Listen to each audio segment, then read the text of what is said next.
said Hamas and the Israeli government were looking for an exit ramp. Why can't they find it? Well, I think still that both sides do seem to want to find a way that they can declare victory. They both have a lot of interest in doing that. Israel so far hasn't invaded the Gaza Strip, and it could have done that. So it is holding off, and instead it is just launching airstrikes, causing a lot of damage inside Gaza. It is degrading the Hamas military infrastructure and destroying a lot of other buildings. If Israel were to roll in with its tanks, it would face intense ground assaults. Its soldiers could get kidnapped. There are booby traps. So there are a lot of reasons that Israel doesn't necessarily want to do that. Hamas doesn't want to see the region totally destroyed, doesn't want to see Gaza totally obliterated. And right now, it is, however, gaining a bit of support. And that's the problem here. These conflicts, once they start, tend to gain momentum. Palestinians in Gaza, for the last several years, have felt hopeless. They are imprisoned in the territory. The infrastructure is terrible. There's really no employment. We spoke to a woman in Gaza. She said, why bother? Why bother dreaming about the future? Why bother opening a business when just every couple of years, everything is going to be destroyed and the clocks will start up again? And that hopelessness is dangerous. But I do think, yes, both sides are looking for a way where they can say they achieved something, and now let's dial it back without having to destroy the region and put a lot of Israeli troops at risk. All right, but I am curious, how much influence does President Biden have over Bibi Netanyahu, who has certainly played his share of politics in this country? And how much influence do the Egyptians have over Hamas? They're not.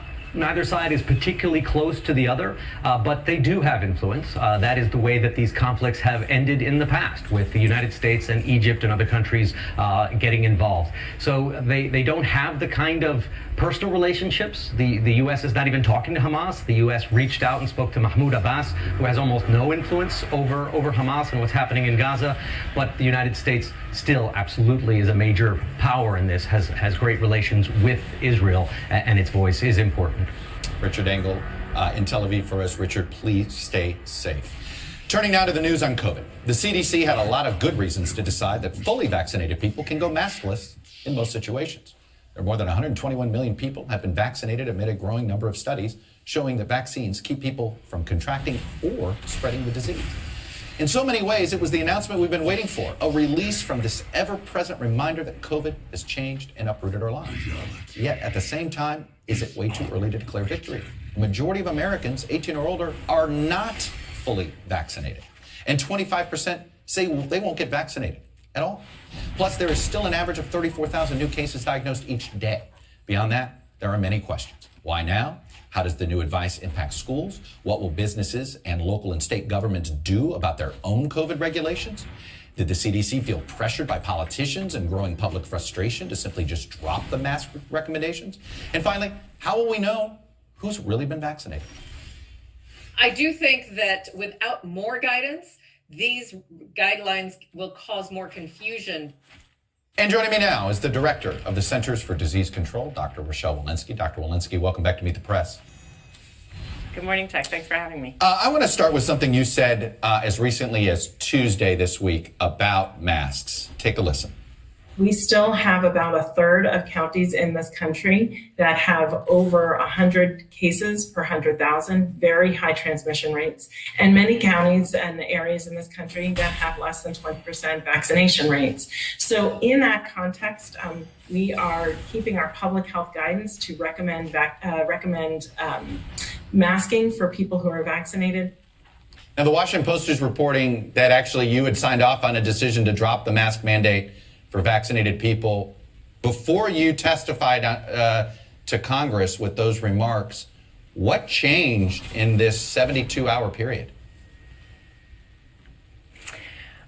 First, I want to just sort of celebrate the moment where we're at in this pandemic, where we see cases coming down just even over the last 2 weeks, and really even since Tuesday by a third of cases over the last 2 weeks. Deaths at rates that we haven't seen this low since April of 2020. And now we have science that has really evolved just even in the last week, and a paper that was published as recently as Friday that demonstrates that people who are vaccinated are protected, that this vaccine is working in the real world just as it did in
in the clinical trials, that it's working against the variants, and that if you get an asymptomatic infection after you've had the vaccine, that you really can't give it to somebody else. So really, just in the last 2 weeks, we've had a lot of evolving science. I understand that, but not a single state in the union is got a vaccination rate above 50%, a fully vaccination rate above 50%. So why, I mean, and in fact, that was your rationale for why keeping it. Why not create a metric? Why not say, look, these vaccines work. This is great. As soon as you hit this mark in your state, we say drop it. It would have given local and state officials time themselves to message and perhaps increase vaccination rates, no? I think it's really important to understand that as communities are working one at a time locally to figure out what their policies are going to be as they open up, that they understand what is important and what is true for individuals who are vaccinated. So this was really the first step, and it truly was science-driven that demonstrates if you are vaccinated, that you are not at risk of getting disease if you take your mask off. If you are not vaccinated, importantly, get vaccinated. But those are the people who are at risk of disease. And so we really need to understand the individual risk as we're making community level decisions. I understand that, but I want to show you, as you've seen, I mean, all of the papers, and look, people are both happy and confused. You've got here the mayor of Kansas City. I don't know if that's the type of rule that was written in coordination with anyone who has been a governor or a mayor over the last 14 months. Dr. Wen, CDC has gone from over caution to throwing caution to the wind. Folks in